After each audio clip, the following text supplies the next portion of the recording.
Hello. हाँ जी। नमस्ते, नमस्कार। आप सभी का स्वागत है। तो साथियों, हमने एक पिछले वाला जो हमारा वीडियो था उसमें हमने प्रथम विश्व युद्ध और द्वितीय विश्व युद्ध के जो ऐसे कारण थे उनको इकट्ठा पढ़ने की कोशिश की थी, जिनको हम ऐसे पढ़ते हैं ना अपने नोट्स में या टेक्स्ट बुक में, ऐसे कि दीर्घकालिक कारण और या तात्कालिक कारण। तो हमने उन दीर्घकालिक कारणों को समझा था।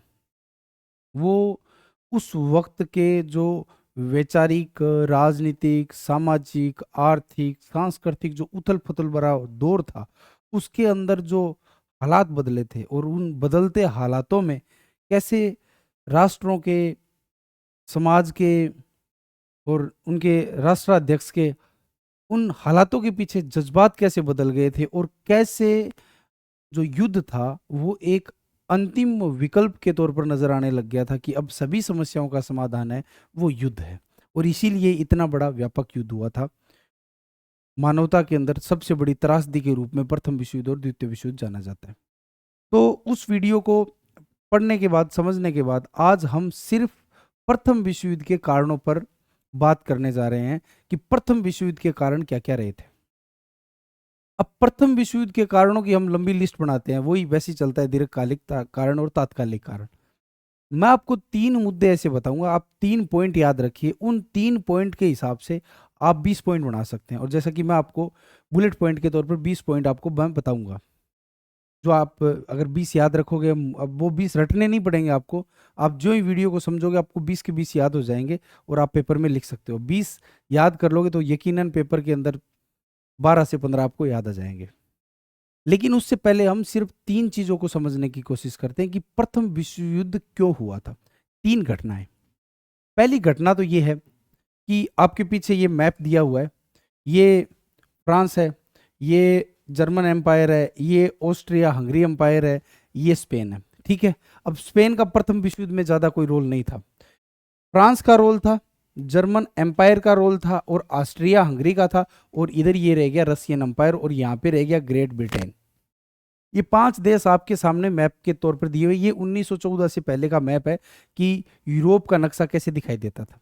ये जर्मन एम्पायर है, ये ऑस्ट्रियो हंगरी एम्पायर है, और ये रशियन एम्पायर है, ये ग्रेट ब्रिटेन, ये फ्रांस, और इधर की साइड में ये ओटोमन एम्पायर, जिसे यूरोप का मरीज कहा जाता था उस वक्त।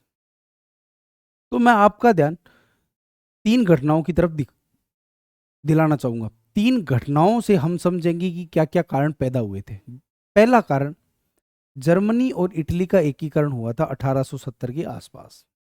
और इटली और जर्मनी का जब एकीकरण होता है तो पूरे यूरोप के अंदर जो शक्ति संतुलन होता है वो बदल जाता है। और जैसे ही जर्मन एम्पायर बड़ा पैदा होता है तो फ्रांस उससे सबसे ज्यादा दुखी होता है, फ्रांस सबसे ज्यादा आहत होता है, फ्रांस सबसे ज्यादा अपमानित होता है। और अगर 19वीं सदी का सबसे आहत राष्ट्रवाद था, जैसे ये बोले ना कि इसकी भावना आहत हो गई, तो वो फ्रांसीसी राष्ट्रवाद था। और बिस्मार्क ने अपनी नीतियों के माध्यम से फ्रांस को पूरे यूरोप में अकेला कर दिया था। और फ्रांस बदला लेने के लिए पूरे यूरोप में अपने मित्र ढूंढ रहा था, अपने दोस्त ढूंढ रहा था कि कैसे न कैसे मुझे दोस्त मिल जाए। और इटली और जर्मनी के एकीकरण के बाद जर्मनी के हालात ये थे कि जर्मनी को पता था कि एक दिन फ्रांस बदला लेगा, तो जर्मनी भी अपने मित्र ढूंढ रहा था। तो इटली और जर्मनी के एकीकरण के कारण जो शक्ति असंतुलन पैदा हुआ था, उस शक्ति असंतुलन के चक्कर चक्कर में फ्रांस अपने मित्र ढूंढ रहा था और जर्मनी अपने मित्र ढूंढ रहा था। और फिर बिस्मार्क की नीतियों के कारण एक गुप्त संधियों का एक दौर चल पड़ा, जो जर्मनी तो कर ही रहा था, उसके साथ साथ अन्य देश भी कर रहे थे। पता नहीं, सामने दिखाने के लिए तीन दोस्त एक जगह खड़े, लेकिन उन तीनों के और तीनों देशों के साथ साथ पता नहीं क्या गुप्त संधियां थी, किसी को कुछ पता नहीं था। और इटली तो इस मामले में उसका एक अलग ही रोल था, उसका एक अलग ही स्यापा था, रहता था किसी का संगठन में और गुप्त संधियां किसी देश से कर रहा था।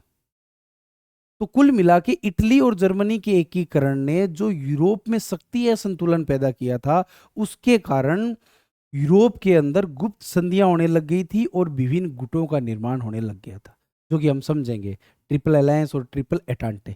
तो एक मूल घटना यह है कि प्रथम विश्व युद्ध की आपको पूछे तो मैं 3 घटनाएं आपको बता रहा था स्टार्टिंग के वीडियो के स्टार्टिंग में। तो पहली घटना क्या हो गई कि यूरोप में जब इटली और जर्मनी का एकीकरण हुआ तो शक्ति असंतुलन के कारण विभिन्न गुटों का निर्माण होने लग गया। तो जब हम दीर्घकालिक कारण लिखते हैं तो हम लिखते हैं कि गुटों का निर्माण, गुप्त संधियों का निर्माण।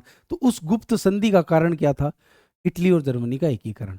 तो 3 चीजें बन गई यहाँ पे, शक्ति असंतुलन पैदा हो गया, ठीक है, और दूसरा ये हो गया कि गुप्त संधियां शुरू हो गई, और तीसरा ये हो गया कि विभिन्न गुटों का निर्माण क्या हो गया? शुरू हो गया। इसी तरीके से कि यहाँ पे जो आपको जर्मन एम्पायर दिखाई दे रहा है, इधर की तरफ देखिए, यहाँ पे है ओटोमन एम्पायर। ओटोमन एम्पायर 1453 में बनने लग गया था, कुस्तुनतुनिया का पता उससे पहले बना था, लेकिन यूरोप में उसका विस्तार था 1453 के बाद शुरू हुआ था। तो इस साइड में ये जो बाल्कन राष्ट्र थे जहां पे ओटोमन साम्राज्य का कब्जा था, अब ये ओटोमन साम्राज्य दिनों दिन कमजोर हो रहा था। तो इस ओटोमन साम्राज्य पर रूस की भी नजर थी। सुनते जाना, इस ओटोमन साम्राज्य पे रूस की भी नजर। रूस ये चाह रहा था कि ओटोमन साम्राज्य पे कब्जा हो जाए तो मेरे को यहाँ पे समुद्र तक पहुंच मिल जाए, जो कि ब्रिटेन को बिल्कुल भी बर्दाश्त नहीं थी। और मैं ये बहुत बार अंतर्राष्ट्रीय संबंधों के जो वीडियो पढ़ाता हूं तो मैं बताता हूं कि ब्रिटेन कभी नहीं चाहता था कि रूस इतना ताकतवर हो जाए कि उसकी समुद्र तक पहुंच हो जाए। ओटोमन साम्राज्य को रूस हड़पना चाहता था, और रूस ब्रिटेन को बार बार कहता था आओ इसको बांट ले, लेकिन ब्रिटेन को पता था कि अगर इसको बांटने के चक्कर में रूस को ताकतवर कर दिया तो रूस की समुद्र तक पहुंच हो जाएगी, भूमध्य सागर तक पहुंच हो जाएगी, और ये जो मैंने अलग अलग साम्राज्य बनाए हैं जैसे ब्रिटिश इंडिया साम्राज्य था, उस पर भी रूस क्या है? कब्जा कर सकता है। तो ओटोमन साम्राज्य पर रूस की भी नजर थी।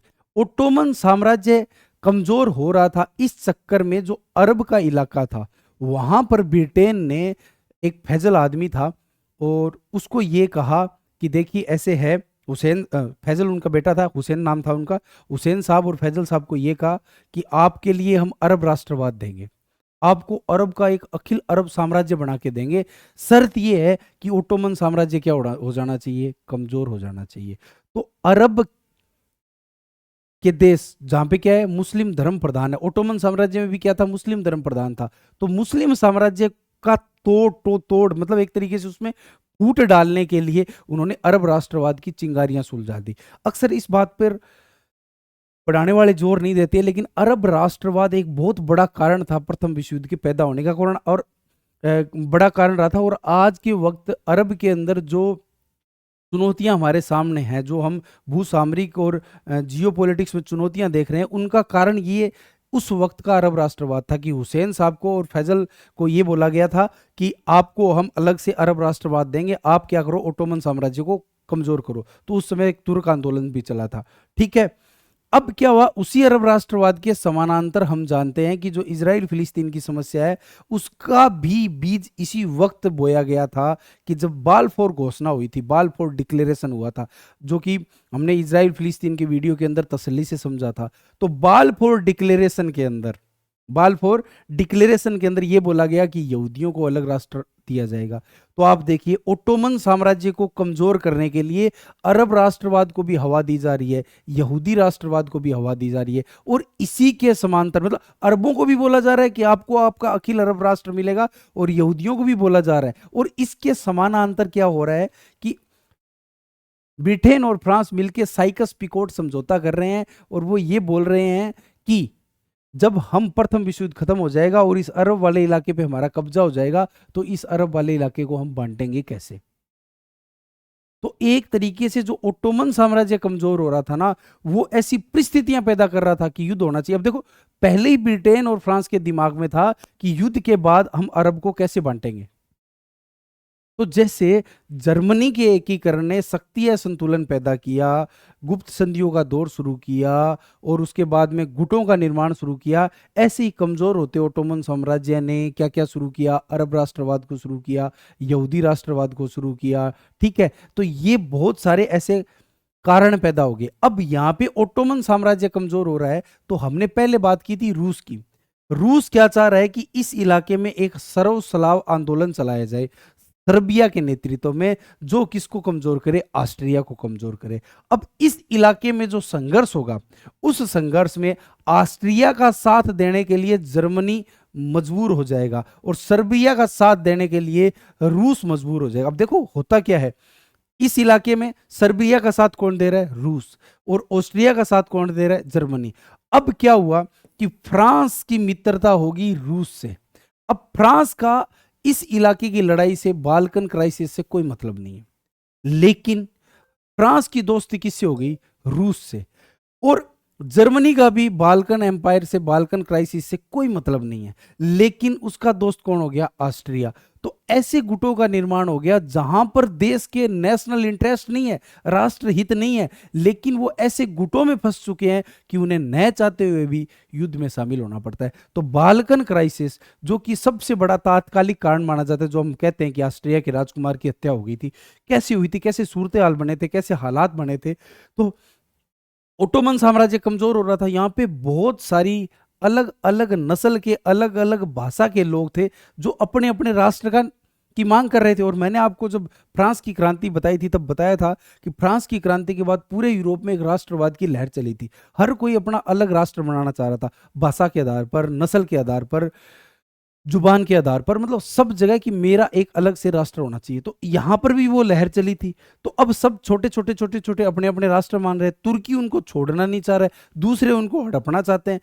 ऑस्ट्रिया चाह रहा है हड़पना, रूस चाह रहा है हड़पना, और इनमें से कुछ है वो स्वतंत्र बनना चाहते हैं। तो इस बाल्कन संकट के कारण दो बाल्कन युद्ध होते हैं, प्रथम बाल्कन युद्ध और द्वितीय बाल्कन युद्ध। अब देखिए, कमजोर होते ओटोमन साम्राज्य यहूदी राष्ट्रवाद को पैदा करता है, कमजोर होता ओटोमन साम्राज्य अरब राष्ट्रवाद को पैदा करता है, कमजोर होता ओटोमन साम्राज्य बाल्कन संकट को पैदा करता है। और ये सब हम प्रथम विश्व युद्ध के कारणों में पढ़ते हैं। गुप्त संधियां हम पढ़ते हैं, गुटों का निर्माण हम पढ़ते हैं, शक्ति असंतुलन को हम पढ़ते हैं, अरब राष्ट्रवाद को हम पढ़ते हैं, यहूदी राष्ट्रवाद को हम पढ़ते हैं, बाल्कन संकट को हम पढ़ते हैं। तो दो घटनाओं ने हमारे पास 6 पॉइंट दे दिए। ठीक है, दूसरी बात, जो मैंने दो घटनाएं बोली थी, तीसरी घटना ये थी कि ब्रिटेन था। ब्रिटेन की एक, अपने अभी हम जो तैयारी कर रहे हैं, हम सब ने एक शब्द सुना है, ब्रेग्जिट। ब्रिटेन की पिछले 1000 सालों में मान लो एक नीति रहती है कि ब्रिटेन का जब मूड होता है तब तो वो यूरोप की राजनीति में शामिल हो जाता है, और जब मूड होता है तो बाहर चला जाता है। जैसे ब्रेग्जिट इसका उदाहरण है। ब्रिटेन लगभग पूरी 19वीं सदी में, 1815 में जब वियना कांग्रेस होती है, उसके बाद में ग्रेट ब्रिटेन को कोई मतलब नहीं होता है कि यूरोप के अंदर क्या चल रहा है। उसका थोड़ा सा ध्यान ये था कि रूस कहीं ओटोमन साम्राज्य की कमजोरी के कारण ताकतवर ना हो जाए, तो वो कोई बीच बीच में आके थोड़ी चेक कर लेता था, बाकी उसको कोई मतलब नहीं था। लेकिन जैसे ही 20वीं सदी शुरू होती है तो ब्रिटेन अपनी शानदार पृथक्करण की जो नीति थी, शानदार इसलिए बोला जाता है कि उसने इससे पृथक्करण करके अपने साम्राज्य को पूरी दुनिया में फैला लिया था, उस शानदार पृथक्करण की नीति को छोड़ देता है और यूरोप की राजनीति में क्या हो जाता है? एंटर हो जाता है। समझिए, ये तीसरी घटना ज्यादा इंपॉर्टेंट है कि यूरोप की राजनीति में क्या एंटर हो गया। क्यों? क्योंकि यहां पे शक्ति या संतुलन बिगड़ा हुआ है, और उसको लग रहा है कि यूरोप में कोई ऐसा शक्तिशाली राष्ट्र ना पैदा हो जाए जो हमारे लिए क्या बन जाए? चुनौती बन जाए। तो वो यूरोप की राजनीति में एंटर हो जाता है। अब जब वो एंटर होता है तो फ्रांस, ब्रिटेन और रूस का एक गुट बन जाता है। इधर क्या होता है कि जर्मनी, ऑस्ट्रिया का एक गुट बन जाता है, साथ में तुर्की का एक गुट बन जाता है, और एक राष्ट्र और होता है बुल्गारिया। तो चार तो ये राष्ट्र होते हैं, जर्मनी, ऑस्ट्रिया, बुल्गारिया और ओटोमन एम्पायर, ये एक साइड होते हैं, बाकी ये सारे एक साइड होते हैं। और इनमें तीन मेन देश हो गए, ग्रेट ब्रिटेन, फ्रांस और रूस। अब आप समझ रहे हो कि पहली घटना मैंने बताई कि जर्मनी और इटली का एकीकरण हुआ। उस जर्मनी और इटली के एकीकरण से शक्ति असंतुलन पैदा हुआ। शक्ति असंतुलन के कारण फ्रांस मित्र विहीन हो गया। तो फ्रांस अपने मित्र ढूंढ रहा है, अपने दोस्त ढूंढ रहा है, अपने अलाई ढूंढ रहा है। इधर जर्मनी फ्रांस को संतुलन करने के लिए, या फ्रांस बदला ना ले ले, इस डर से अपने नए दोस्त ढूंढ रहा है। तो गुप्त संधियां और गुटों के निर्माण की प्रक्रिया क्या हो जाती है? शुरू हो जाती है। ओटोमन साम्राज्य कमजोर हो रहा था, उस चक्कर में एक तो बाल्कन संकट पैदा हो गया, और दूसरा अरब राष्ट्रवाद की लहर पैदा हो गई, और तीसरा यहूदी राष्ट्रवाद का आश्वासन जो बाल्फोर घोषणा के तहत हुआ था। तो जो मध्य एशिया था वहां भी, सॉरी, जो मिडिल ईस्ट था उसके अंदर भी क्या एक संकट पैदा हो गया। अब आप देखिए, मिडिल ईस्ट के अंदर संकट पैदा हो गया, मतलब भूमध्य सागर के अंदर भी क्या हो गया? हलचल पैदा हो गया, सामरिक हलचल पैदा हो गई। तीसरी घटना हमने बात की कि ब्रिटेन क्या आ गया? यूरोप की राजनीति के अंदर वापस आ गया, अपनी शानदार पृथक्करण की नीति को छोड़ दिया, और वो भी गुटों के निर्माण के अंदर क्या हो गया? जुट गया। अब यहां पे क्या हो रहा है कि इस वक्त इटली और जर्मनी का एकीकरण होता है 1870 में। अब वो नए नए बड़े देश बने हैं, ताकतवर देश बने, तो वो भी चाहते हैं कि हम भी साम्राज्यवादी ताकतों की लिस्ट में शामिल हो, हमें भी कॉलोनी चाहिए, हमें भी हमारे उपनिवेश चाहिए। तो वो ब्रिटेन से, फ्रांस से, इनसे क्या करते हैं, वो संघर्ष करते हैं। और इस चक्कर में उनको लास्ट में क्या मिलता है, अफ्रीका मिलता है। और 1878 में बिस्मार्क इन सब की एक कॉन्फ्रेंस बुलाता है, और उस कॉन्फ्रेंस के अंदर, बर्लिन के अंदर, ये होता है कि इसको ये मिलेगा, इसको ये मिलेगा। और हम सब जानते हैं कि एक मैप रख के अफ्रीका को ऐसे स्केल से लेके बांट दिया था, ये इसका, ये इसका, ये इसका। लेकिन अब ब्रिटेन और जर्मनी चाह रहे हैं कि हमारे लिए अफ्रीका ज़्यादा से ज़्यादा मिले, लेकिन ब्रिटेन और फ्रांस बड़े प्लेयर थे, वो चाहते नहीं थे कि जर्मनी और इटली को कुछ मिले। तो अफ्रीका के अंदर भी क्या है ना, कि साम्राज्यवाद की एक दौड़ शुरू होगी। अब हो क्या रहा है कि एशिया में अगर कोई घटना हो तो वो यूरोप से बहुत दूर है, उत्तरी अमेरिका, दक्षिण अमेरिका में कोई घटना हो वो भी यूरोप से बहुत दूर है। लेकिन अफ्रीका में जो घटना हो रही है, तो आप देखिए भूमध्य सागर एकदम पास है, अफ्रीका के उत्तरी इलाके के अंदर भूमध्य सागर रह गया, और यूरोप के दक्षिणी इलाके में क्या रह गया, भूमध्य सागर रह गया। तो यहां पर जो भी लड़ाइयां होती थी, उस लड़ाई से यूरोप भी अछूता नहीं था, यूरोप भी कहीं ना कहीं चपेट में आ रहा था। तो एक तरीके से ये हुआ कि जो यूरोपीय ताकतें कॉलोनी को ढूंढने के लिए, उपनिवेशों को ढूंढने के लिए दुनिया के अलग अलग कोनों में गई थी, वो ताकतें वापिस 19वीं सदी के शुरू में, 19वीं सदी के अंत में और 20वीं सदी के शुरुआत में यूरोप के अंदर वापिस इकट्ठा होने लग गई। मतलब पुनर्जागरण और प्रबोधन के बाद में जो यूरोपीय ताकतें पूरी दुनिया में बिखर गई थी, वो यूरोपीय ताकतें उन तात्कालिक परिस्थितियों में, हालातों में वापिस यूरोप में इकट्ठा होने लग रही है। तो पहले तो इनकी शक्ति दूसरी जगह खप जाती थी, लड़ाई बड़ाई हो जाती थी, अब यहां पर आ गए तो अब लड़ाई कहां पे होगी, यहां पे होगी। तो ब्रिटेन की शानदार पृथक्करण की नीति के अंत के कारण यूरोपीय ताकतें यूरोप में इकट्ठा हो गई। आ रही बात समझ में? और यही जो तीन चीजें हैं ना, इन तीन चीजों को मैं अलग अलग पॉइंट में समझाऊंगा। लगभग मैंने 20 पॉइंट इकट्ठे किए, वो 20 पॉइंट में आपको समझा दूंगा। ठीक है। चौथा पॉइंट ये है कि जो मार्क्सवादी इतिहासकार है, वो ये कहते हैं कि प्रथम विश्व युद्ध था वो पूंजीवाद की नीतियों का एक तरीके से अंतिम चरण था। पूंजीवादी नीतियां थी ना, उन्होंने ही प्रथम विश्व युद्ध पैदा किया था। ये मार्क्सवादी इतिहासकार है ना, उनका एक दृष्टिकोण है, उसके बारे में भी हम बात करेंगे। तो मैंने तीन घटनाएं बता दी। पहली घटना की इटली और जर्मनी का एकीकरण हुआ, उसके कारण शक्ति असंतुलन पैदा हुआ। फ्रांस अपने मित्र ढूंढ रहा था, जर्मनी अपने मित्र ढूंढ रहा था, उसके कारण गुप्त संधियों और गुटों के निर्माण की एक दौड़ शुरू हुई। कमजोर होते ओटोमन साम्राज्य ने बाल्कन संकट को पैदा किया, और उस कमजोर होते ओटोमन साम्राज्य को और कमजोर करने के लिए ब्रिटेन ने अरब राष्ट्रवाद और यहूदी राष्ट्रवाद को आबादी, ब्रिटेन और फ्रांस ने मिलकर, ठीक है। और इधर रूस था, वो भी क्या कर रहा था कि इस कमजोर होते ओटोमन साम्राज्य का फायदा उठाकर सर्बिया को ताकतवर बनाकर ऑस्ट्रिया को प्रति संतुलन कर रहा था। तो यहां भी एक अलग प्रकार का झंझट पैदा हो गया। तीसरी मैंने बात बताई कि ब्रिटेन अपनी शानदार पृथक्करण की नीति का अंत कर कर यूरोप की राजनीति में वापस शामिल हो गया, और कुल मिला के ये हो गया कि यूरोप की जो ताकतें थी वो वापस यूरोप में इकट्ठा होने लग गई, और गुटों का निर्माण और परिस्थितियां ऐसी बनी, ऐसे हालात बने कि जज्बात बदल गए, और जनता को ये लगने लग गया कि अब तो युद्ध ही अंतिम विकल्प है।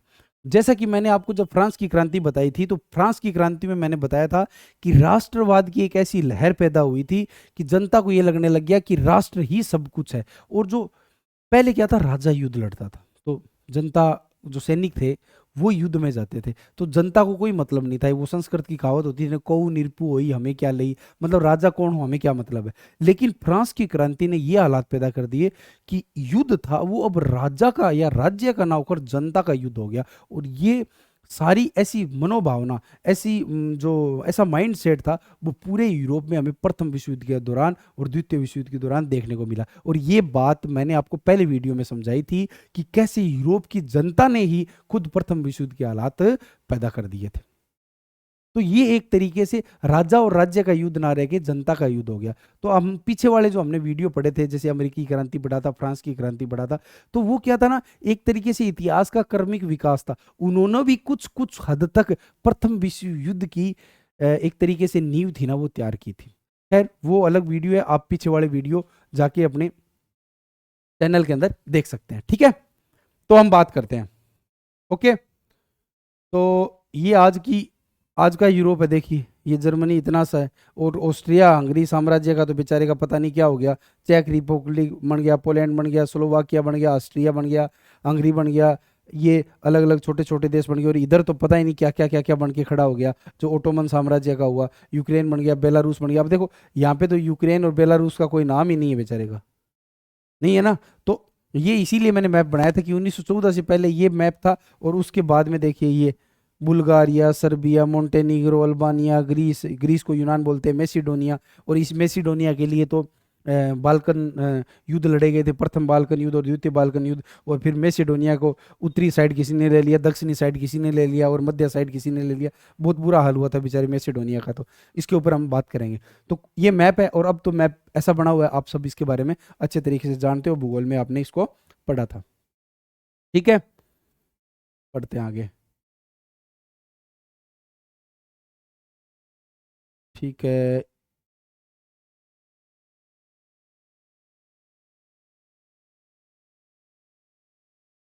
आ जाइए। अलग अलग पॉइंट के ऊपर हम पढ़ने की क्या करते हैं, कोशिश करते हैं। ठीक है, पहला पॉइंट, उग्र राष्ट्रवाद। ये पॉइंट हम सब प्रथम विश्व युद्ध के कारणों के अंदर लिखते हैं।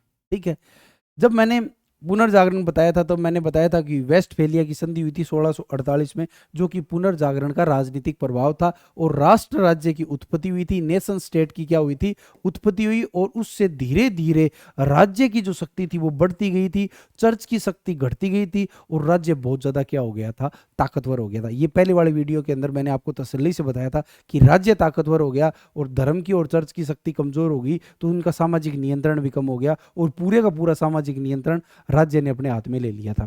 और हम ये देखते हैं कि नेपोलियन ने भी ये किया था, और मैंने आपको बताया था कि नेपोलियन के उत्थान के समय कि नेपोलियन ने जो चीजें की थी वो आगे जाकर हिटलर और मुसोलिनी ने भी की थी। तो एक तरीके से उग्र राष्ट्रवाद, जो फ्रांस की क्रांति के बाद जो राष्ट्रवाद पैदा हुआ था, उस राष्ट्रवाद ने धीरे धीरे 19वीं सदी में उग्र राष्ट्रवाद का रूप ले लिया। मतलब पहले तो क्या था कि ऐसी बातें होती थी बंद कमरे में कि राष्ट्र बनना चाहिए, ऐसा होना चाहिए, वैसा होना चाहिए। तो राष्ट्रवाद का स्वरूप उदारवादी था। क्या था? उदारवादी था। क्या था? उदारवादी था। लेकिन जैसे जैसे वक्त चला, जैसे जैसे वक्त चला, ये उदारवाद है वो आगे जाकर किस में तब्दील हो गया? सैन्यवाद में। सैन्यवाद में तब्दील हो गया, या इसको बोल सकते हैं उग्र राष्ट्रवाद में तब्दील हो गया। और ये सारी घटनाएं कब हुई थी? 19वीं सदी के अंदर यूरोप के अंदर हुई थी, कि राष्ट्र की जो संकल्पना थी, जो राष्ट्र का विचार था, जो राष्ट्रवाद था, वो उदारवाद से होते होते सैन्यवाद और उग्र राष्ट्रवाद के अंदर बदल गया था। ठीक है, और इसीलिए उग्र राष्ट्रवाद सबसे बड़ा कारण माना जाता है। फ्रांस की क्रांति से उत्पन्न राष्ट्रवाद, मैंने आपको समझाया था फ्रांस की क्रांति में अच्छे तरीके से। और अब राष्ट्र था वो राजा से किसका बन गया था? जनता का राष्ट्र बन गया था। और इसीलिए अब जब युद्ध होता था, उस युद्ध के अंदर राजा और राजा की सेना ना भाग लेकर जनता भाग लेने लग गई थी। और फ्रांस की क्रांति के बाद पूरे यूरोप में अनिवार्य अनिवार्य सैनिक शिक्षा या सैनिक भर्ती शुरू हो गई थी, कि सभी जनता को सेना के अंदर भाग लेना है। और फिर फ्रांस के बाद पूरे यूरोप ने इसको अपना लिया था, और एक तरीके से यूरोप के अंदर सैन्यवाद और उग्र राष्ट्रवाद की लहर चल पड़ी थी। साम्राज्यवाद, जिसको हम बोल सकते हैं गौरवान्वित राष्ट्रवाद, मैंने आपको इसी वीडियो के स्टार्टिंग में बताया था कि जब 1870-71 में इटली और जर्मनी का एकीकरण हुआ, नए पावरफुल राष्ट्र बने थे, नए पावरफुल नेशन बने थे, उन्होंने ये कहा कि हमें भी उपनिवेश चाहिए, कॉलोनी चाहिए, हमें भी सूरज के तले जमीन चाहिए। तो क्यों? क्योंकि वो ये चाह रहे थे कि हमारा राष्ट्रवाद हो ना, सॉरी, उसकी भी ग्लोरी हो, गौरवान्वित राष्ट्रवाद हो। तो साम्राज्यवाद और गौरवान्वित राष्ट्रवाद एक तरीके से ऐसे गूंथ गए कि सबको ये लगता था कि हमारी कॉलोनी होगी तभी हमारा राष्ट्रवाद क्या होगा? गौरवान्वित होगा। और इसी चक्कर में अफ्रीका के अंदर सबसे ज्यादा लड़ाइयाँ 19वीं सदी के अंत के अंदर अफ्रीका के अंदर सबसे ज्यादा हुई थी। और हम 20वीं सदी के शुरू में जैसे मोरक्को के अंदर पढ़ते हैं, प्रथम मोरक्को संकट, द्वितीय मोरक्को संकट, मोरक्को के ऊपर जर्मनी और फ्रांस के बीच में बड़ा विवाद पैदा हो गया था। और ये विवाद भी प्रथम विश्व युद्ध से ठीक 10 साल पहले शुरू हुआ था। तो जैसे बाल्कन संकट एकदम प्रथम विश्व युद्ध के मुहाने पे हुआ था, ऐसे ही प्रथम विश्व युद्ध के मुहाने पर मोरक्को संकट हुआ था। तो साम्राज्यवाद ने दो देशों के बीच में जो कटुता थी ना उसको और ज्यादा बढ़ा दिया था। और साम्राज्यवाद था वो राष्ट्र की ग्लोरी से जुड़ा हुआ था और जनता भी चाहती थी कि हमारी खुद की कॉलोनी हो, हमारा राष्ट्रवाद कैसा हो, गौरवान्वित राष्ट्रवाद। सैन्यवाद एवं सशस्त्रीकरण, जनता जब अनिवार्य सेना भर्ती में शामिल होने लगी और जनता खुद चाह रही थी कि ज्यादा से ज्यादा युद्ध हो और हमारा देश युद्ध जीते, तो सैन्यवाद बहुत ही ज्यादा क्या कह सकते हैं प्रचलित हो गया यूरोप के अंदर। और सैन्यवाद प्रचलित हो गया। सैन्यवाद को क्या चाहिए, शस्त्र चाहिए, सेना को क्या चाहिए, हथियार चाहिए। तो सशस्त्रीकरण की भी दौड़ क्या हो गई, शुरू हो गई। और जो राजा का युद्ध था, राज्य का युद्ध था, वो अब किस में बदल गया, जनता के युद्ध के अंदर बदल गया। पहले राष्ट्र एक तरीके से ये होता था कि राजा का था, लेकिन अब राष्ट्र किसका हो गया, जनता का हो गया। और राष्ट्रवाद की ये जो लहर थी ना, जो 19वीं सदी में पैदा हुई थी, मतलब राष्ट्र नाम की जो संकल्पना थी उसके प्रति इतना मनोवैज्ञानिक उत्तेजना या उन्माद 19वीं सदी में जो यूरोप में पैदा हुआ था, ऐसा मानव इतिहास में कभी भी नहीं हुआ था। और उसी मनोवैज्ञानिक उत्तेजना और उन्माद ने उग्र राष्ट्रवाद पैदा किया, उसने सैन्यवाद पैदा किया, उसने सशस्त्रीकरण पैदा किया। और इन सब के कारण ही क्या हुआ, प्रथम विश्व युद्ध हुआ। आगे चलते हैं, गुप्त संधियां। मैंने आपको बताया था कि इटली और जर्मनी के एकीकरण के बाद जब जर्मनी पावरफुल नेशन बना तो फ्रांस को ये लगा कि मुझे बदला लेना है। उनका एक इलाका था अल्सेस लोरेन, जो कि जर्मनी के एकीकरण के तहत जर्मनी ने अपने अंदर शामिल कर लिया था। अब फ्रांस को ये था कि ये इलाका में वापस लेना है। तो फ्रांस के अंदर एक आदमी था पोयंकर ने तो ये बोला था कि अगर हमारी आने वाली पीढ़ियां या वर्तमान पीढ़ियां ये सोच रही है कि हमें अल्सास लोरेन नहीं लेना है, तो फिर उनको मर जाना चाहिए। मतलब अल्सास लोरेन लेना है ना, फ्रांस के लिए सबसे ज्यादा जरूरी हो गया था। फ्रांस का राष्ट्रवाद सबसे ज्यादा हर्ट हुआ था। और मैंने आपको बताया था, आप सोच के देखिए कि जो फ्रांस ठीक 100 साल पहले राष्ट्रवाद की संकल्पना यूरोप को देता है, नेशनलिज्म की राष्ट्र होना चाहिए, ये होना चाहिए, उस देश का राष्ट्रवाद आहत हो गया। किससे, जर्मनी से हो गया, जिस जर्मनी पे नेपोलियन ने ठीक 70-80 साल पहले कब्जा किया था। तो डिग्निटी हर्ट होगी, ईगो हर्ट हो गया। और फ्रांस को ये लगा जब मौका मिलेगा तो जर्मनी से बदला लिया जाएगा। तो फ्रांस यहाँ पे क्या कर रहा है, अपने दोस्त ढूंढ रहा है, अपने अलाई ढूंढ रहा है। और इधर जर्मनी को ये लग रहा है कि फ्रांस बदला जरूर लेगा। तो कहा, हम बोलते हैं ना 19वीं सदी ये थी कि यूरोप, फ्रांस को जुकाम होता था, यूरोप को छींक आ जाती थी। वो ऐसी घटना, मतलब फ्रांस की एक घटना से पूरा यूरोप प्रभावित हो जाता था। उस फ्रांस का राष्ट्रवाद आहत कर दिया था जर्मनी ने। तो जर्मनी को यह पता था कि फ्रांस जरूर बदला लेगा। तो जर्मनी भी अपने मित्र ढूंढ रहा था। तो जर्मनी का जो बिस्मार्क था वो दो काम कर रहा था, कि जर्मनी के लिए मित्र ढूंढ रहा था और ऐसे हालात पैदा कर रहा था कि फ्रांस के मित्र ना बन सके। तो इसीलिए गुप्त संधियों का और गुटों के निर्माण का एक दौर शुरू हो गया था। ये मैंने इस वीडियो के स्टार्टिंग में आपको बता दिया था। पहले 3 सम्राटों का संघ बनाया था 1872 के अंदर, जिसमें ऑस्ट्रिया भी शामिल था, जर्मनी भी शामिल था, रूस शामिल था। लेकिन रूस के और ऑस्ट्रिया के हित बाल्कन संकट के ऊपर एक दूसरे से एकदम विरुद्ध थे।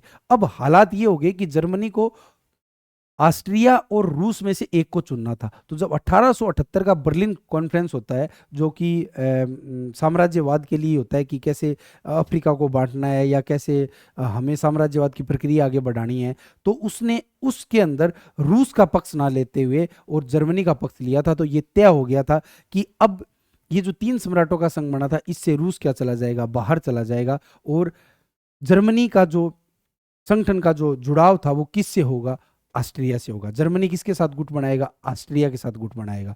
तो ये द्विगुट संघ बना था 1879 के अंदर। ठीक 1878 के बर्लिन कांग्रेस के बाद में 1879 के अंदर द्विगुट संघ बना था, जिसमें जर्मनी और ऑस्ट्रिया ने अपना द्विगुट संघ बनाया था। फिर इसी में 1882 में आगे जाकर इटली शामिल हो गया था 1882 के अंदर। ठीक है, ट्रिपल अलायंस बन गया था। अब यहां पर इटली की एक कहानी है ना, वो मैं आधा मिनट अलग से लूंगा। इटली का एक अलग स्यापा था, अलग रोड़ा था। इटली यहाँ पे 1882 में इस शर्त में शामिल हुआ कि भाई साहब आप गुट बना लो, इंग्लैंड पे हमला नहीं करोगे।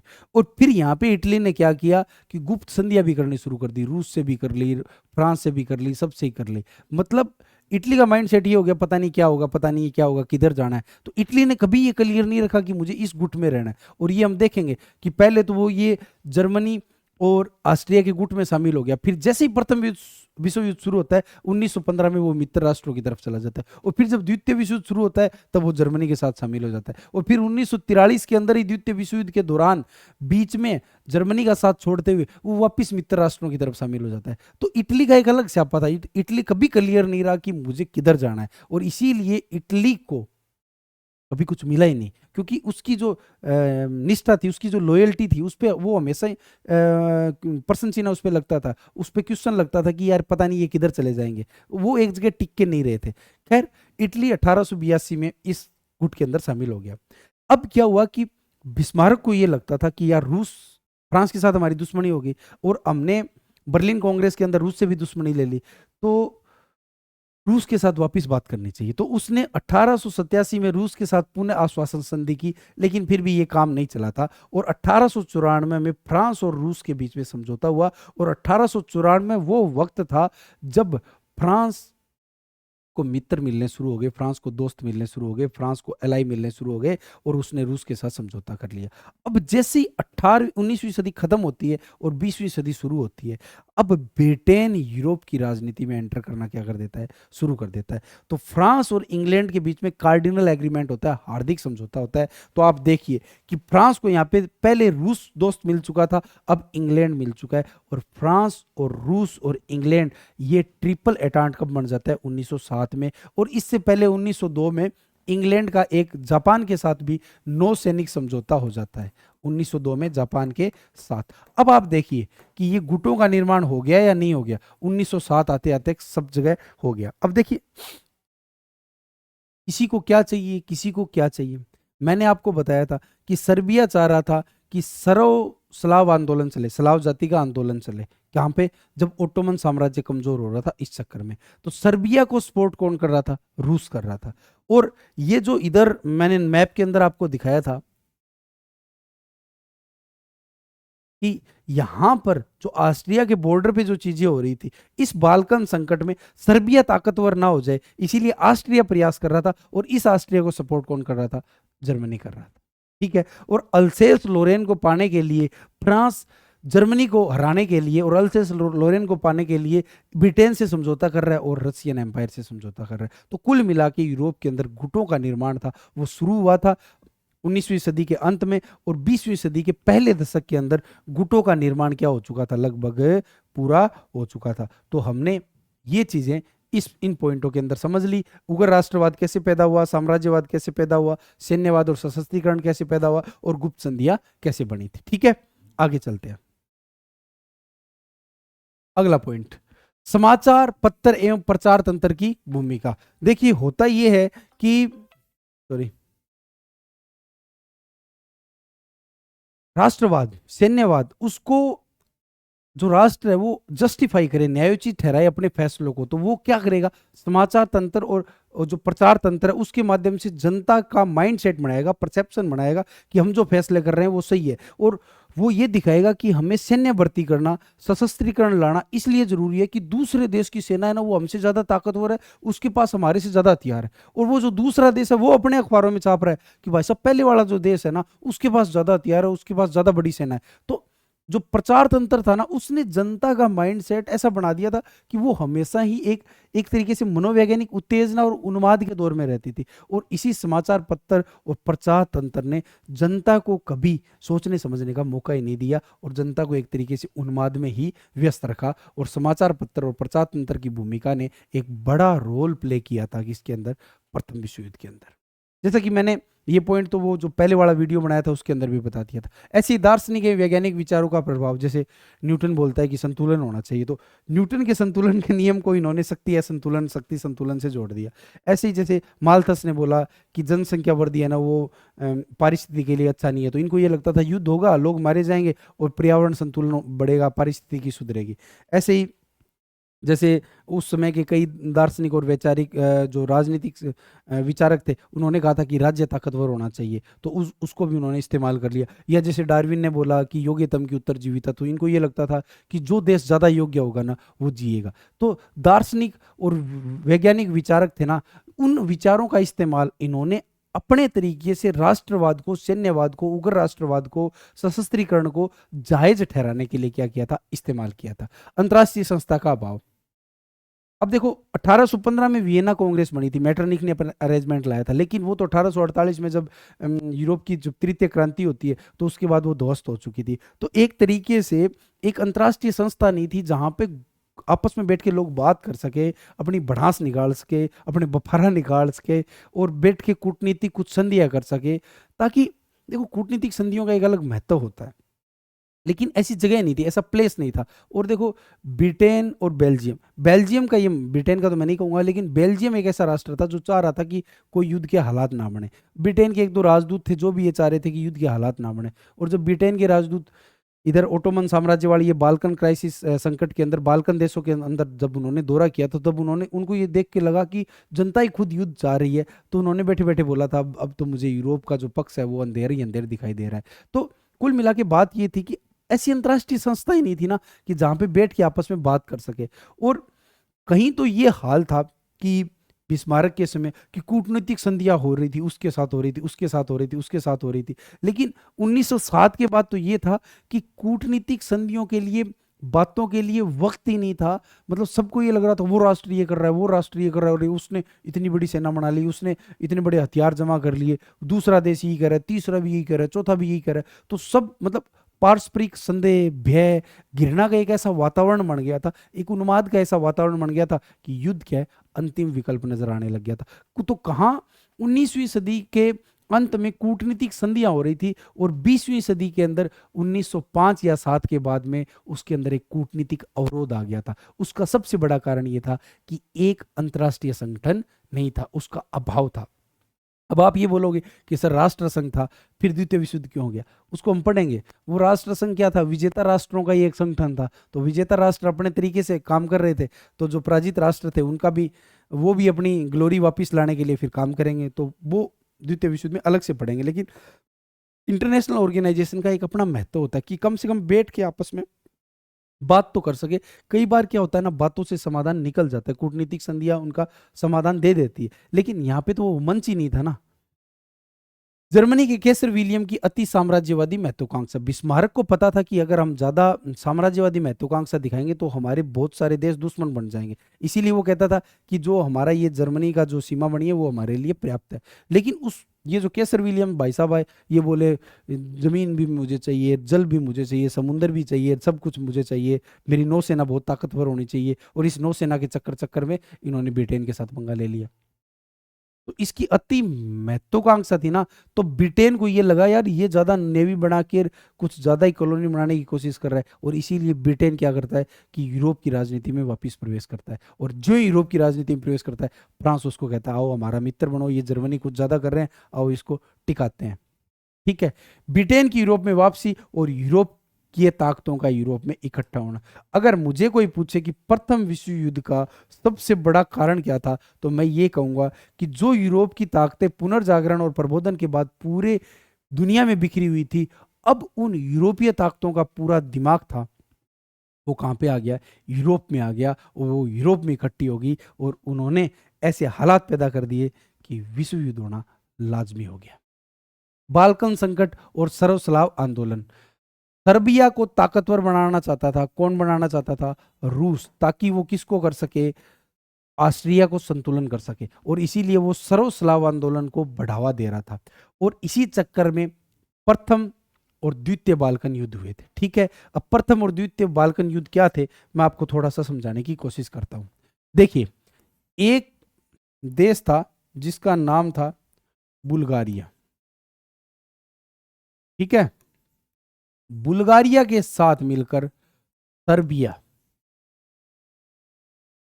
यूनान और मोंटेनीग्रो, ये मोंटेनीग्रो, सर्बिया, यूनान और बुल्गारिया, ये चारों देश मिलकर तुर्की के साथ युद्ध लड़ते हैं कि हम मेसिडोनिया को बांटेंगे। किसको बांटेंगे? मेसिडोनिया को बांटेंगे। ठीक है, और इस चक्कर में जब इनका युद्ध हुआ, तुर्की हार गया और मेसिडोनिया को बांटने के लिए ये आपस में ही फिर क्या है, इनके बीच में तनाव पैदा हो गया। और इसीलिए यहां पर होती है लंदन की संधि। क्या होती है? लंदन की संधि। अब इस लंदन की संधि में ये होता है कि भाई साहब बुल्गारिया बोलता है कि मेरे साथ हुआ है बुरा और मैं बुरा हुआ तो मैं लूंगा बदला। ठीक है, अब ये बुल्गारिया क्या करता है, ये बुल्गारिया ठीक 1 साल बाद भाई साहब सर्बिया के खिलाफ जंग छेड़ देता है कि मेरे को मेरा हिस्सा नहीं मिला। अब जो बुल्गारिया और सर्बिया ने मिलकर जिसके खिलाफ युद्ध लड़ा था, किसके खिलाफ, तुर्की के खिलाफ, उस तुर्की ने अब किसका साथ दिया, सर्बिया का। यूनान ने किसका साथ दिया, सर्बिया का। मोंटीनीग्रो ने किसका साथ दिया, सर्बिया का। और एक और देश था रोमानिया, रोमानिया ने किसका साथ दिया, सर्बिया का। तो भाई साहब सीधी सी बात थी कि बुल्गारिया की क्या होनी थी, हार होनी थी। और यहां पर फिर होती है बुखारेस्ट की संधि। अब ये बताओ कि ये युद्ध होते हैं 1912 और 13 में, और प्रथम विश्व युद्ध कब होता है, 1914 में। तो बताइए कि ये घटनाएं थी एकदम प्रथम विश्व युद्ध से ठीक पहले घटित हो रही है। तो इसका मतलब ये हुआ ना कि इन्होंने प्रथम विश्व युद्ध की नींव तैयार कर दी थी। तो सर्बिया और ये जो बाल्कन युद्ध हुए थे, उन बाल्कन युद्धों से जो सबसे ज्यादा ताकतवर हुआ था वो हुआ था सर्बिया, और सबसे ज्यादा जो कमजोर हुआ था वो हुआ था ओटोमन साम्राज्य, तुर्की कमजोर हुआ था। तो सर्बिया ताकतवर हो गया। ये बात किसको पसंद नहीं आएगी, ऑस्ट्रिया को पसंद नहीं आएगी। और इसीलिए ऑस्ट्रिया का राजकुमार जब इस इलाके में जाता है, और ऑस्ट्रिया भी क्या करता है, यहाँ पे एक जगह होती है जिस जगह का नाम होता है बोस्निया और हर्जेगोविना, जहां पर क्या होती है, ऑस्ट्रिया के राजकुमार की हत्या होती है। बोस्निया और हर्जेगोविना, बोस्निया और हर्जेगोविना 1908 के अंदर ऑस्ट्रिया इसको अपने अंदर क्या कर लेता है, शामिल कर लेता है। अब ऑस्ट्रिया इसको शामिल करता है, इसके अंदर स्लाव जाति ज्यादा होती है, तो सर्बिया ये चाहता है कि ये मेरे अंदर शामिल हो और मैं बड़ा एक राष्ट्र बनाऊं स्लाव जाति का। अब बाल्कन युद्ध के बाद सर्बिया और ज्यादा ताकतवर हो गया, तो सर्बिया को ये लगने लग गया कि अब मेरे को इस इलाके को क्या करना है, हड़पना है। तो वो इस इलाके के अंदर अपनी गतिविधियां शुरू कर देता है, गतिविधियां ज्यादा शुरू करता है। ये किसको पसंद नहीं आती, ऑस्ट्रिया को। अब ऑस्ट्रिया सर्बिया की यूं अड़ गई, और ये अड़ती है तो सर्बिया को पीछे से सपोर्ट रूस कर रहा है, और ऑस्ट्रिया को सपोर्ट पीछे से कौन कर रहा है, जर्मनी कर रहा है। अब क्या है, देखो मेरी बात सुनो कि यहां पे क्या होता है कि इस चक्कर के अंदर बाल्कन संकट में फ्रांस का कोई मतलब नहीं था, लेकिन फ्रांस को रूस का साथ देना पड़ेगा। बाल्कन संकट में जर्मनी को कोई मतलब नहीं था, लेकिन जर्मनी को ऑस्ट्रिया का साथ देना पड़ेगा। तो जैसे ही ऑस्ट्रिया की राजकुमार की हत्या होती है और ऑस्ट्रिया और सर्बिया में यूं होती है, तो जर्मनी कहता है ठीक है लड़ो, और सर्बिया को रूस कहता है लड़ो। अब जैसे ही रूस कहता है तो रूस का साथ किसको देना पड़ेगा, फ्रांस को देना पड़ेगा। और यहां पे जो राष्ट्रगांव का गुट बने हुए थे वो गुट क्या हो गए, एक्टिव हो गए कि बिसंधिया की हुई है, मेरे ऊपर युद्ध है, वो आपके ऊपर भी युद्ध मानना जाएगा, आओ मैदान जंग में युद्ध करते हैं। तो बाल्कन संकट ने क्या किया, युद्ध को एक तरीके से एक्सिलरेट कर दिया था। आई बात समझ में। तो ये बाल्कन संकट और सर्व स्लाव आंदोलन है। कमजोर होता ऑटोमन साम्राज्य, और मैंने बताया था कि कमजोर होते ऑटोमन साम्राज्य ने कैसे अरब राष्ट्रवाद को पैदा किया था और कैसे यहूदी राष्ट्रवाद को पैदा किया था। अब थोड़ा सा अरब राष्ट्रवाद मैं इन पॉइंट के अंदर लास्ट में समझाऊंगा। मोरक्को संकट मोरक्को संकट के अंदर क्या क्या हुआ था कि मोरक्को एक देश है अफ्रीका के अंदर, उत्तरी साइड के अंदर। अब देखो कि उसके ऊपरी साइड में भूमध्य सागर है, ऊपर के साइड में यूरोप है। तो मोरक्को के अंदर कोई चीजें हो रही थी, तो मोरक्को की घटनाएं पूरे यूरोप को प्रभावित कर रही थी। और मैं बार बार कह रहा हूं कि यूरोप की ताकतें यूरोप में इकट्ठा हो चुकी थी। तो जो ही मोरक्को में कोई घटना होती थी तो ब्रिटेन भी प्रभावित। मैंने तो मोरक्को के अंदर जो लड़ाई थी वो फ्रांस और जर्मनी की थी, लेकिन जैसे ही मोरक्को में लड़ाई होती तो ब्रिटेन भी एक्टिव हो जाता था, रूस भी एक्टिव हो जाता था, सब देश क्या हो जाते थे, एक्टिव हो जाते थे। तो जर्मनी ये चाह रहा था मोटा मोटी कि मोरक्को फ्रांस के हाथ ना लगे, और फ्रांस ये चाह रहा था कि ये मेरे हाथ आए। अब फ्रांस का समझौता हो रहा है ब्रिटेन के साथ, तो सीधी सी बात है कि जर्मनी और फ्रांस की तनेगी तो फ्रांस का साथ ब्रिटेन देगा। तो यहाँ पर पहले तो एक केसर विलियम थे, वो टेंजियर में पहुंच जाते हैं, टेंजियर घटना बोलते हैं, और बोलते हैं कि भाई साहब मोरक्को के ऊपर पूरी दुनिया के एक सम्मेलन होना चाहिए। तो फिर एक अल्जीरिया सम्मेलन होता है, उसमें बोलते हैं कि मोरक्को आज़ाद है। लेकिन उसके ठीक 2 साल बाद एक कासाब्लांका की घटना हो जाती है, जहां पे क्या करता है कि जर्मन दूतावास के अंदर जो फ्रांस के भगोड़े सैनिक थी उनको शरण दे दी जाती है। तो इस चक्कर में फ्रांस और जर्मनी में वापस ऐंठ जाती है। ठीक 3 साल बाद 1911 के अंदर एक फेज के अंदर विद्रोह हो जाता है, और उस विद्रोह को दिवाने के लिए फ्रांस अपनी सेना भेज देता है, और ये जर्मनी को बर्दाश्त नहीं होता है। लेकिन ब्रिटेन किसका सपोर्ट करता है, फ्रांस का सपोर्ट करता है। और फिर ये होता है कि मोरक्को पर फ्रांस का हित मान लिया जाता है, और अफ्रीका के अंदर कोई एक ऐसा चीज़ थी, फ्रेंच कांगो था, वो थोड़ा बहुत जर्मनी को दे दिया जाता है। लेकिन मोरक्को संकट ने क्या किया था कि यूरोप की राजनीति को बहुत ज़्यादा व्यस्त बना दिया था, और साम्राज्यवादी ताकतें आपस में गुटों के माध्यम से एक दूसरे से कूटनीतिक तौर पर लड़ रही थी, कूटनीतिक तौर पर। इसीलिए तो यहाँ पे अल्जीरिया सम्मेलन होता है। लेकिन इसने क्या किया कि विराम नहीं दिया, जो देशों के बीच में जो आपस में कसमकस चल रही थी ना, उस कसमकस को इन्होंने आराम नहीं लेने दिया। इधर तो जो बाल्कन संकट था वो आराम नहीं लेने दे रहा था, और इधर बाल्कन जो ये मोरक्को संकट था वो भी क्या है, सुलगना शुरू हो गया। तो देशों के बीच में पारस्परिक तौर पर अविश्वास, घृणा और इसका वातावरण था ना, वो धीरे धीरे क्या हो रहा था, बढ़ता जा रहा था। और उसको आग में जो हवा का काम था वो कौन कर रहा था, प्रचार तंत्र और ये समाचारों का जो प्रभाव था वो कर रहा था। शक्ति संतुलन का अस्थायी पुनर्वितरण, ये मैंने आपको बताया था कि जब इटली और जर्मनी का एकीकरण हुआ तो शक्ति संतुलन का क्या हो गया, अस्थायी पुनर्वितरण हुआ। क्या हुआ, अस्थायी पुनर्वितरण। और फिर ब्रिटेन ये चाह रहा था कि यूरोप के अंदर शक्ति संतुलन स्थापित हो और शक्ति संतुलन का स्थायी पुनर्वितरण हो, और यही कोशिश हुई थी वर्साई की संधि में। लेकिन उसने तो फिर एक नया राय स्यापा क्रिएट कर दिया था। और इसीलिए क्या होता है, दुनिया में जब भी शक्ति संतुलन बिगड़ता है तो युद्ध हो जाते हैं। और ये हम अपनी जो अंतर्राष्ट्रीय संबंध है उसके अंदर पढ़ने की और समझने की हमेशा बार बार कोशिश करते हैं। जैसे कि अब एशिया में दिखाई दे रहा है कि चीन भी एक बहुत बड़ी शक्ति के तौर पर उभरा है, भारत भी एक बड़ी शक्ति के तौर पर उभर रहा है। तो इन दोनों के देशों के बीच में तनाव चल रहे हैं, और इन दोनों देशों के तनाव को पश्चिमी ताकतें क्या दे रही है, हवा दे रही है। उनकी एक अलग हित है, वो कभी अंतर्राष्ट्रीय संबंध के वीडियो के अंदर समझने की कोशिश करेंगे। तो पारस्परिक संदेह, भय और मानसिक उन्माद का दौर कहां पे पैदा हो गया था, यूरोप के अंदर पैदा हो गया था।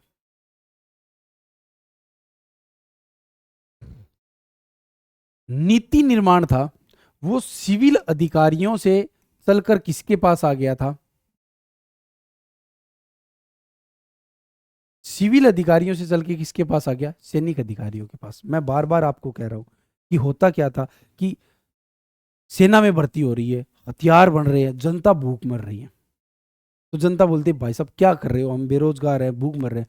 तो अखबार के माध्यम से वो ये कहते थे कि देखो फलाना देश ने बहुत हथियार बनाए, फलाने देश के पास सेना है, तुम क्या कर रहे हो यार, क्या मांग रहे हो, तुम्हें शर्म नहीं आ रही है क्या।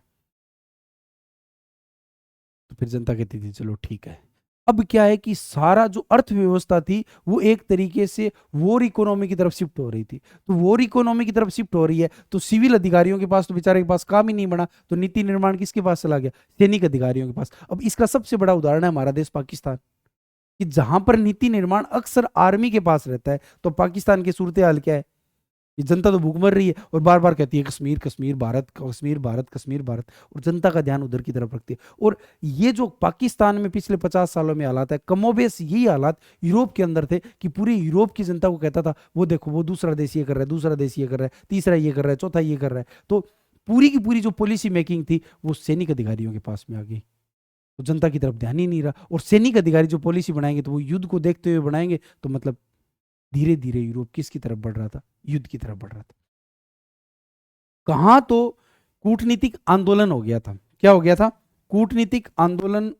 ब्लैक कलर ले लेते हैं, ब्लैक नहीं,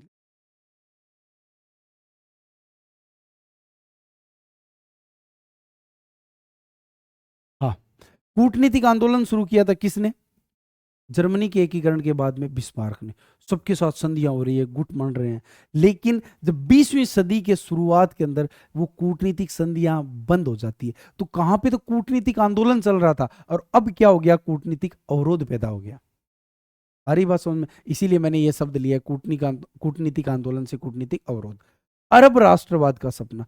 अब ओटोमन साम्राज्य, तुर्की को टिकाने के लिए, तुर्की को मिट्टी में मिलाने के लिए यूरोपीय ताकतों ने, खासकर ब्रिटेन और फ्रांस ने ये सोचा कि हमें अरब वाले देशों को बढ़ावा देना। अब क्या बढ़ावा था कि बगदाद के अंदर, और जैसे मक्का और मदीना पवित्र दो मस्जिदें हैं, तो सऊदी अरब वालों को बोला कि यार असली मस्जिदें आपके पास है, हजरत साहब की विरासत आपके पास है, और तुर्क लोग है ना वो आपके नाम पर, मुसलमानों के नाम पर एक बहुत बड़ा साम्राज्य पा रहे।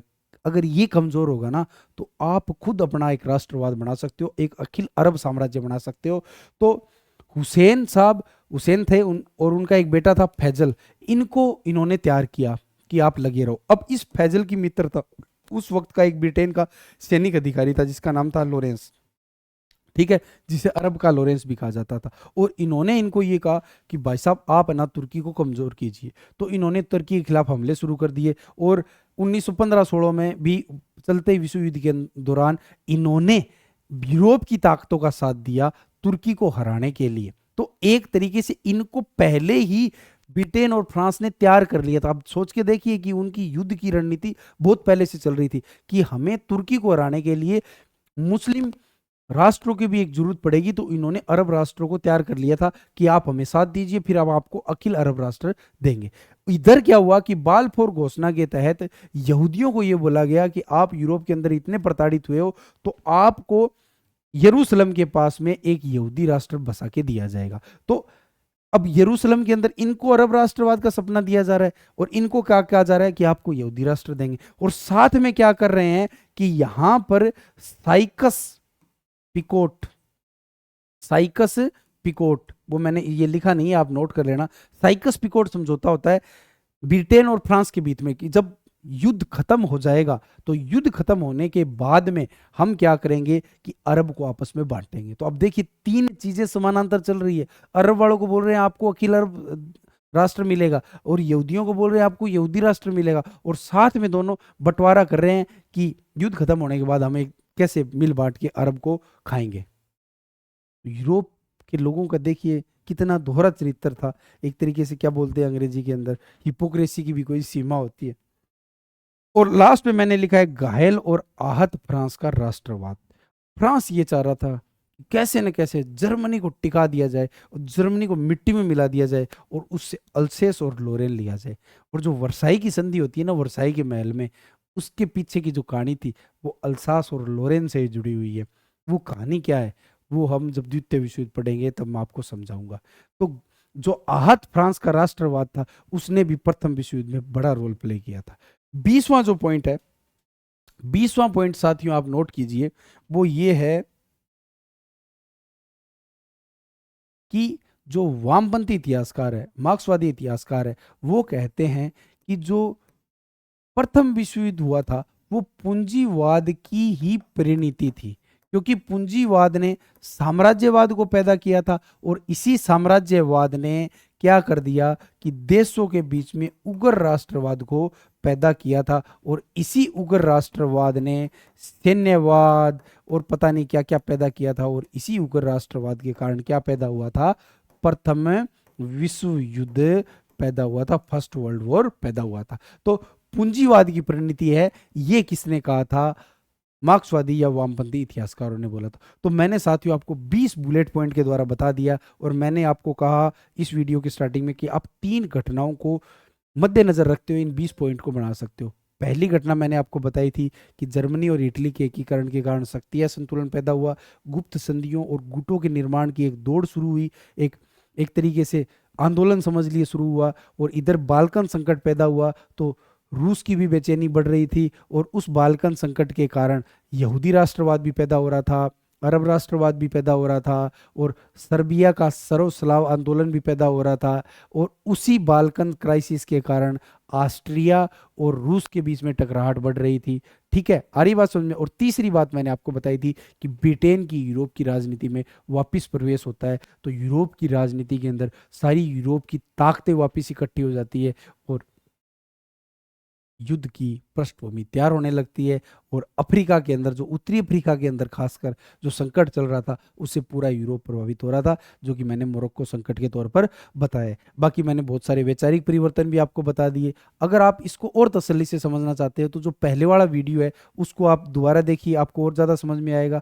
और अगर आप उसको तसल्ली से समझना चाहते हैं तो पहले के जो मेरे फ्रांस की क्रांति के और अमेरिकी क्रांति के जो वीडियो है आप उनको ढंग से देखिए। और इन सब चीज़ों को देखो, जैसे मैंने जो वीडियो बनाई है पुनर्जागरण से लेकर स्टार्टिंग तक, अगर आप उनको पढ़ते जाओगे तो ये सारी चीज़ें क्रमबद्ध तरीके से समझ में आएगी। तो मैं जब पुनर्जागरण पढ़ाता हूँ तब मैं विश्व युद्ध की बातें इसीलिए करता हूँ क्योंकि पुनर्जागरण ने कुछ ऐसे विचार दे दिए थे कि उनकी परिणति आगे जाकर विश्व युद्ध के तौर पर हुई थी।